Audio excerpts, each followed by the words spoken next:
नमस्कार, मी बाळासाहेब विठ्ठलराव वानखेडे,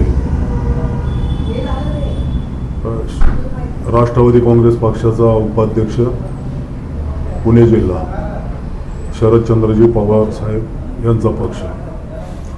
आजची जी आपण पत्रकार परिषद जी घेतोय ही शरद सहकारी बँकेच्या जे काही कर्ज प्रकरणाविषयी चेअरमन आणि काही संचालक बोर्ड त्या ठिकाणी जे खोटे आरोप करतात त्या खोट्या आरोपांच्या विषयी आजची ही पत्रकार परिषद आपण या ठिकाणी आयोजित केलेली आहे. खरं तर जे प्रकरण परवा देखील चेअरमननी त्याचा उल्लेख नाव जरी घेतलं नसेल, परंतु आम्ही एवढे काही अज्ञान पण नाही की ते समजू शकणार नाही अशा प्रकारे त्यांनी त्या ठिकाणी बोलणी केली. आणि आत्ताच्या ह्या निवडणुकीच्या रणधुमाळीमध्ये जे काय आपले उमेदवार आहेत, देवदत्तजी निकम साहेब यांच्या शेजारी मांडीला मांडी लावून जे बसतात आणि त्यांचं जवळपास 6 कोटीचं कर्ज जे बँकेमध्ये थकीत आहे ते त्यांना तुम्ही भरायला सांगा, असे काही खोटे आरोप जे काही शरद सहकारी बँकेच्या चेअरमननी ते केलेले आहेत, त्या संदर्भामध्ये मी आज ही पत्रकार परिषद घेत आहे. खरं तर मी शरद सहकारी बँकेवरती जवळपास 30 ते 35 वर्ष मी संचालक म्हणून काम केलेलं आहे आणि माझे चेअरमन म्हणून देखील शरद बँकेवरती काम केलेलं आहे. त्यामुळं सहकारामधलं जे काही ज्ञान जे आहे ते थोडेफार त्यांना जरी नसेल, परंतु आमच्या सारख्यांना त्या ठिकाणी नक्कीच आहे.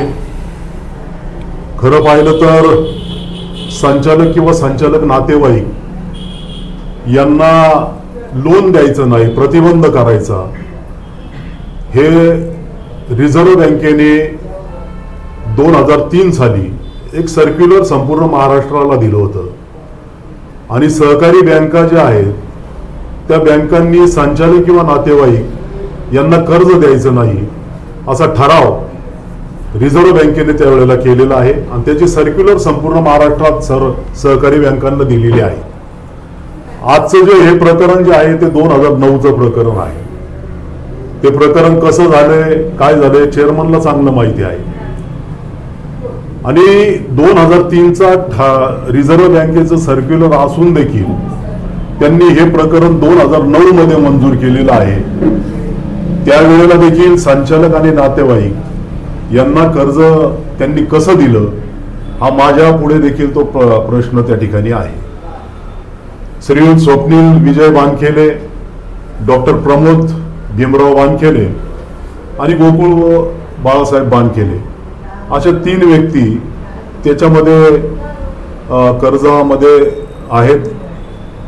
खरे कर्जदार जे आहेत ते स्वप्नील विजय वानखेडे जे विकास डेव्हलपरचे प्रोप्रायटर आहेत. त्यांना नारायणगाव येथील विठाई नगरी ही डेव्हलप करण्यासाठी हे 3 जण आणि चेअरमन त्या ठिकाणी त्यांची मीटिंग झाली आणि विठाई नगरीचं कर्ज ज्या वेळेला थकलेलं होतं ते थकलेलं कर्ज राजेश रत्नपारगी हा काय भरणार नाही म्हणून यांनी 50 लाख रुपयाचं एक प्रकरण आणि 25 लाख रुपयाचं एक प्रकरण असं 75 लाख रुपयाचं कर्ज प्रकरण ह्या 3घांच्या नावावरती दिले. मी संचालक, माझे चेअरमन असून देखील मला देखील त्या गोष्टीची कल्पना त्यांनी दिली नाही. माझ्या समोर देखील ती मीटिंग त्यांनी घेतली नाही आणि या 3घांना ज्या वेळेला ती कर्ज दिली, खरं तर कर्ज दिल्यानंतर खरं वास्तविक डेव्हलप करण्यासाठी ही जर कर्ज दिलेली असतील तर तो पैसा त्या ठिकाणी डेव्हलपमेंटसाठीच वापरायला पाहिजे होता. परंतु राजेश रामदास रत्नपारखी याचं कर्ज त्यांनी भरून घेतलं.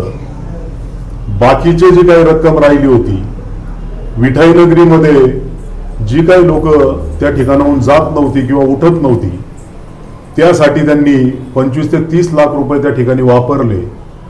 म्हणजे असं हे जे काय 75 लाख रुपयाचं कर्ज जे होतं, हे संपूर्ण कर्ज जे आहे हे त्यांचं कर्ज भरण्यामध्येच त्या ठिकाणी गेलं आणि पुन्हा एकदा तो कर्जाचा डोंगर हा तसाच त्या राजेश रत्न पार्कीच्या त्या इमारतीवरती राहिला. जवळपास 16/11/2009 साली यांनी विकासन करारनामा केला आणि विकासन करारनामा केल्यानंतर ही इमारत जी आहे, ही इमारतीचं काम स्वप्नील, डॉक्टर प्रमोद आणि गोकुळ यांनी काही प्रमाणामध्ये त्या ठिकाणी चालू केलं. ग्रामपंचायतीच्या प्रॉपर्टी कार्डवरती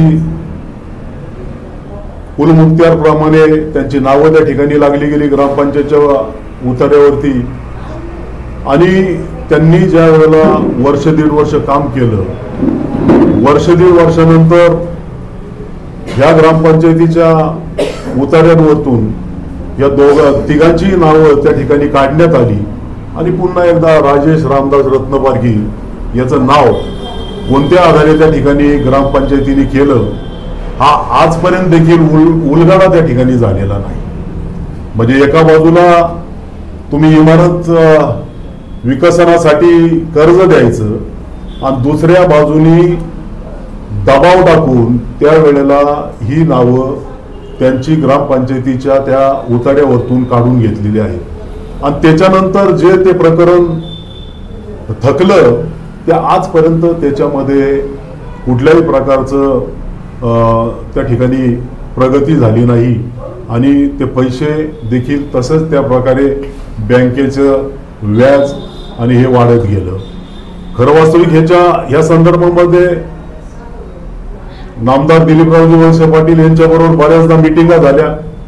नामदार दिलीपराव वळसे पाटलांनी देखील हे प्रकरण समजून घेतलं आणि त्यांनी देखील कर्मचाऱ्यांना सांगितलं की हे जे प्रकरण केलेलं आहे हे चुकीचं प्रकरण झालेलं आहे. हे माझ्या समोर झालेली ही कर्मचाऱ्यांच्या बरोबर झालेल्या मीटिंगमध्ये त्यांनी त्या ठिकाणी सांगितलेलं.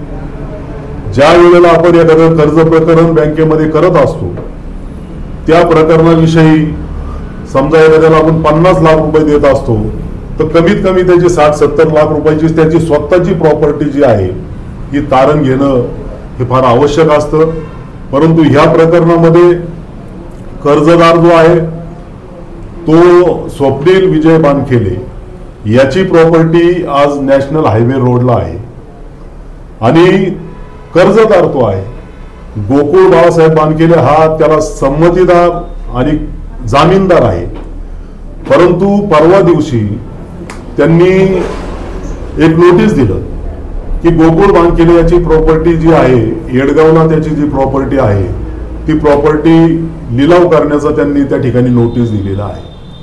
खरं तर माझा प्रश्न त्यांना हा आहे की कर्जदाराची प्रॉपर्टी ज्या वेळेला पहिली असते, कर्जदाराच्या प्रॉपर्टीमधून ज्या वेळेला बँकेची वसुली होत नाही त्यावेळेला जामीनदार असेल, संमतीदार असेल याला नोटीस देणं किंवा त्यांच्या प्रॉपर्टीवरती अटॅचमेंट करणं ही बाब ठीक आहे.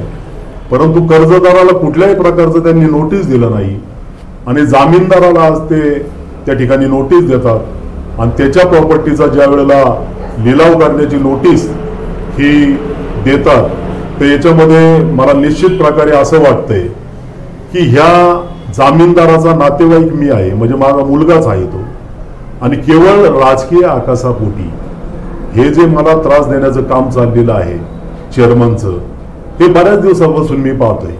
त्याच्यामध्ये शरद सहकारी बँकेच्या निवडणुका लागल्या, त्यांनी ज्या वेळेला रामनगरीवरती जे कर्ज प्रकरण केलं होतं त्याचा पर्दाफाश मी केला आणि त्या ठिकाणी दाखवून दिलं की चेअरमन देवेंद्र शाह हे त्या ठिकाणी अपात्र कसे ठरतात हे मी दुय्यम निबंधकांना आणि त्यावेळेचे शरद सहकारी बँकेचे निवडणूक निर्णय अधिकारी यांना मी दाखवून दिलं की यांचा फॉर्म बाद कसा होत आहे. परंतु त्यांनी दुसऱ्या दिवशी मी आणि संबंधित 2-3 जे काही व्यक्ती होत्या त्यांची आमची मीटिंग करून घेतली. त्या ठिकाणी मला म्हटले ठीक आहे, जे काय झालं असेल त्याच्यावरती आपण आता पडदा पाडू. तुमचं ते जे प्रकरण आहे नातेवाईकांचं ते आपण त्याच्यामध्ये काहीतरी मार्ग काढू आणि ते सर्व मिटून टाकू. अशा प्रकारच्या त्या 2 व्यक्ती ज्या आहेत त्यांची नावं पण मी सांगतो. एक DK वळसे आणि दुसरे अजय गुले. तिसरे जे होते ते वसंतराव भागोजी भालेराव, ते आता नाही आहेत. अशा 2-3 जणांमध्ये ज्या वेळेला ही मीटिंग झाली त्यावेळेला मी त्यांचा तो अर्ज जो आहे शरद बँकेचा, त्यावेळेला मी त्या ठिकाणी त्यांना संमती दिली आणि तो अर्ज त्यांचा त्या ठिकाणी मंजूर झाला. नाहीतर त्याच वेळेला त्यांचा अर्ज तो त्या ठिकाणी अपात्र ठरत होता. त्यांना आज शरद बँकेला सुद्धा देखील त्या ठिकाणी आज त्यांच्या अपात्रतेमुळे ते संचालक देखील त्या ठिकाणी राहू शकत नव्हते. अशी परिस्थिती त्यावेळेला होती. आणि वेळोवेळी कुठलीही निवडणूक जर आली तर हे हत्यार उपसायचं आणि त्याच्या माध्यमातून त्रास द्यायचा, समाजामध्ये वेगळं काहीतरी सांगायचं आणि समाजामध्ये माझी बदनामी करायची, पक्षाची बदनामी करायची, उमेदवारांची बदनामी करायची. अशा प्रकारचं सातत्यानं त्यांचे विचार, त्यांची वागणूक त्या ठिकाणी राहिलेली आहे. आज देखील मी त्यांना या ठिकाणी चॅलेंज करतो आपल्या माध्यमातून. त्यांनी माझ्या समवेत भैरवनाथाच्या मंदिरामध्ये यायचं, त्या ठिकाणी भंडार उचलायचा का हे जे प्रकरण जे आहे ते सत्य आहे की त्याच्यामध्ये असत्य आहे. कारण ज्या वेळेला आपण सत्य ज्या वेळेला बोलत असतो त्यावेळेला निश्चित प्रकारे त्याचा हा थोडासा उशिरा का होईना पण त्याचा न्याय त्या ठिकाणी लागत असतो. पण असत्य जे असेल त्याचा न्याय त्या ठिकाणी लागत नसतो. आणि वारंवार ज्या वेळेला ते सातत्याने आरोप करतात, बदनामी करतात, याचं कारण हे मला फक्त निवडणुका डोळ्यासमोर ठेवून मी एक जबाबदार पक्षाचा कार्यकर्ता आहे आणि माझी बदनामी समाजामध्ये कशी झाली पाहिजे, पक्षाची बदनामी कशी झाली पाहिजे, अशा उद्देशाने त्यांचं त्या ठिकाणी वागणूक राहिलेली आहे, विचार राहिलेले आहेत.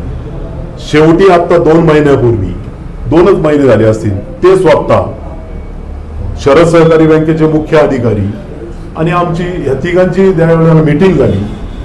शरद सहकारी बँकेने OTS मध्ये आता भाग घेतलेला आहे. OTS मध्ये ते त्या ठिकाणी आता ते प्रकरण काही मिटवलेली पण आहेत आणि OTS मध्ये हे प्रकरण देखील मिटवायचं ठरलं होतं. आता त्याच्यासाठी ही दाव्याची रक्कम जी असते, ठीक आहे, एखादं 75 लाख रुपयाचं प्रकरण असतं, दाव्याची रक्कम जी असते त्या दाव्याच्या रकमेप्रमाणे एक 10% रक्कम जी आहे ती बँकेमध्ये भरायची असते. बँकेने पत्र दिलं, आम्ही बँकेला पत्र दिलं आणि 10% रक्कम जी आहे OTS ची ती देखील बँकेमध्ये भरलेली आहे आणि OTS करायचं देखील ठरलेलं होतं. OTS साठी या तिघांनी देखील रकमा त्या ठिकाणी तयार केलेल्या आहेत.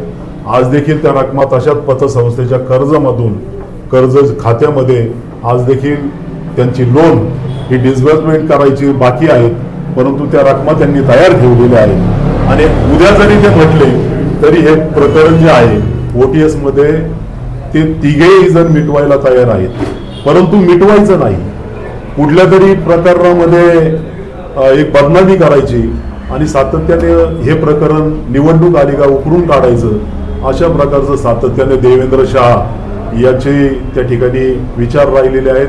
मी यांचा शरद सहकारी बँकेच्या विषयी खरं वास्तविक माझ्या मनामध्ये एक चांगली भावना आहे, कारण मी त्या बँकेमध्ये भरपूर दिवस काम केलेलं आहे. परंतु आत्ताची जी काही परिस्थिती आहे ती अतिशय वाईट असे अनुभव कर्जदारांना त्या ठिकाणी मिळत असतात. बरीचशी प्रकरणं जी आहेत ती कधी मंजूर होतात, कधी त्याचं सेटलमेंट होतं, कधी OTS मध्ये बसवली जातात, हे देखील आपल्या संचालकांना देखील त्या ठिकाणी माहिती नसतं. आणि आता जी 90 कोटी रुपयाची जी रक्कम संशयित बुडीतमध्ये त्यांनी जी काढून ठेवलेली आहे ती संशयित बुडीत निधीमध्ये कशा प्रकारे ते त्याचा वापर करतात हा देखील आमच्या पुढे एक सभासद म्हणून त्या ठिकाणी प्रश्न निर्माण होतो. पाठीमागच आम्ही देखील बोललो होतो की 3 वर्ष जवळपास डिव्हिडंड दिला नाही. डिव्हिडंडची रक्कम देखील जवळपास 20 ते 22 कोटी रुपये या रकमेचं त्यांनी काय केलेलं आहे हा देखील त्या ठिकाणी एक संभ्रम तयार झालेला आहे. आत्ताच्या वेळेला ज्या वेळेला पत्रकार परिषद घेऊन ज्या वेळेला ह्या डिव्हिडंडची रकमेचा ज्या वेळेला ओहापोह ज्या वेळेला चेअरमन देवदत्त निकम यांनी केला त्यावेळेला कुठेतरी 2-2.25 कोटी रुपयांनी त्यांनी डिव्हिडंड हा खातेदारांच्या खात्यामध्ये त्या ठिकाणी टाकलेला आहे. तर अशा प्रकारचं कामकाज हे शरद सहकारी बँकेचं सातत्याने त्या ठिकाणी चाललेलं आहे. ह्या प्रकरणामध्ये देखील मी आता बोललेलो आहे. याच्यामध्ये तुमचे सीए आणि माझे सीए त्या ठिकाणी बसायला देखील मी तयार आहे आणि तुम्ही ह्या तिघांच्या नावे मग त्याच्यामध्ये स्वप्नील विजय बानखेले असेल, प्रमोद बानखेले असेल, गोकुळ बानखेले असतील, हे 75 लाख रुपये ज्या वेळेला तुम्ही कर्ज रूपाने त्यांना दिलेले आहेत, त्यांनी असे रोख पैसे जे आहेत तुमच्या बँकेतून त्यांनी किती घेतलेले आहेत हा देखील तुम्ही त्यावेळेला तुम्ही कुठेतरी अकाउंटला त्याचा हिशोब त्या ठिकाणी मांडला पाहिजेत. परंतु ही संपूर्णच रक्कम तुम्ही एखाद्या दुसऱ्याच्या कर्ज खात्यात वाढता आणि सातत्याने त्याचा बदनामी करता, सातत्याने त्याचं त्या कर्जाचा विषय निवडणुकीच्या माध्यमातून काढता, हे अगदी आम्हाला त्या ठिकाणी न पटण्यासारखं आहे. कधीही तुम्ही आम्हाला बोलवा, आम्ही चर्चेला त्या ठिकाणी तयार आहे. तुमचे सीए बसवा, माझे सीए बसवतो आणि आम्ही त्या गोष्टीला चर्चा देखील करायला तयार आहे. परंतु अशी बदनामी जी आहे ही बदनामी या पुढच्या काळात जर केली तर आम्ही एक वेगळं असं मग आंदोलन किंवा एक वेगळ्या प्रकारची भूमिका बँकेच्या विषयी देखील आम्हाला त्या ठिकाणी घ्यावी लागेल. अशाच प्रकारची या ठिकाणी मी या पत्रकार परिषदेच्या माध्यमातून या ठिकाणी आपल्याला सूचित करतो आणि सभासदांना देखील या गोष्टीची कल्पना असावी की बाळासाहेब बानखेले हा फार मोठा कर्जदार आहे किंवा फार मोठा काहीतरी फ्रॉड बँकेमध्ये केलेला आहे. अशा प्रकारचं कुठलंही त्या ठिकाणी वातावरण नाही, कुठल्याही प्रकारची परिस्थिती नाही. परंतु काहीतरी खोटं नाटक करून यांनी जे आरोप केलेले आहेत त्यांना माझा जाहीर सवाल आहे की तुम्ही कुठेही मला त्या ठिकाणी चर्चेला बोलवा, मी त्या ठिकाणी तुम्हाला उत्तरं द्यायला बांधील आहे, तयार आहे. या कर्ज प्रकरणामध्ये गोकुळ बानखेले जो तुमचा मुलगा आहे तो जामीनदार आहे, बरोबर. कर्जदार आहे तो स्वप्नील बानखेले आहे, बरोबर. मात्र आपण प्रमोद बानखेले यांची याच्यामध्ये काय भूमिका आहे हे सांगितलं नाही. आता प्रमोद बानखेले हे देखील जामीनदार आहेत. त्यांची देखील प्रॉपर्टी या कर्ज प्रकरणी ही त्या ठिकाणी तारण घेतलेली आहे. परंतु त्यांना आणि स्वप्नील बानखेलेंना कुठल्याही प्रकारचं नोटीस बँकेने त्या ठिकाणी दिलेलं नाही. आणि बँकेने मला नोटीस कधी दिलं, आपली फॉर्म भरायची ज्या दिवशी सभा होती, देवदत्त निकम यांनी ज्या दिवशी फॉर्म भरायची सभा आपण मार्केट यार्डला घेतली, त्या सभेमध्ये मी ज्या वेळेला भाषण केलं त्याच्या दुसऱ्या दिवशी मला ही बँकेची नोटीस त्या ठिकाणी आलेली आहे. म्हणजे केवळ आणि केवळ फक्त राजकारणाचा आकाश, राजकारणाचं एक काहीतरी त्यांच्या मनामध्ये असणार. यामध्ये आपण जी रक्कम उचलली आहे बँकेकडनं तो आपण हिशोब सांगितला, तो 75 लाख रुपयाचा हिशोब आहे. मात्र आरोप करत असताना हा जो आकडा आहे तो 6 कोटी आणि वरती काहीतरी लाखाचा असा आरोप केला जातो. तर ही रक्कम एवढी मोठी झाली कशी? आता त्यांनी ज्या वेळेला दावे ज्या वेळेला केले 75 लाख रुपयाची ज्या वेळेला आपण हिशोब सांगितला आता, हो नक्की मला माहित नाही त्यामुळे. हो 75 लाख रुपये असे 50 लाख रुपये एक प्रकरण आहे आणि 25 लाख रुपयाचं एक प्रकरण आहे. आता 50 लाख रुपयाच्या प्रकरणामध्येच फक्त गोकुळ बानखेले याची प्रॉपर्टी त्या ठिकाणी तारण दिलेली आहे आणि स्वप्नील बानखेले याची देखील प्रॉपर्टी त्या ठिकाणी तारण आहे. डॉक्टर प्रमोद बानखेले याची देखील प्रॉपर्टी त्या ठिकाणी तारण आहे. परंतु गोकुळ बानखेले यालाच त्या ठिकाणी नोटीस का? ठीक आहे साहेब, 75 लाख रुपये तुम्ही घेतलेत, पण आरोप आता 6 कोटीचा आकडा, 6 कोटीवरती काही लाखाचा आकडा कसा झाला? वेळोवेळी ज्या वेळेला मिटिंगा झाल्या, हे प्रकरण ज्या वेळेला मिटवायचं ठरलं, परंतु याच्यामध्ये 10 ते 12 वर्ष अशी गेली जेणेकरून त्याचं व्याज हे सातत्यानं त्या ठिकाणी वाढत गेलं आणि आजचं जी रक्कम जी आहे 6 कोटी ती झालेली आहे.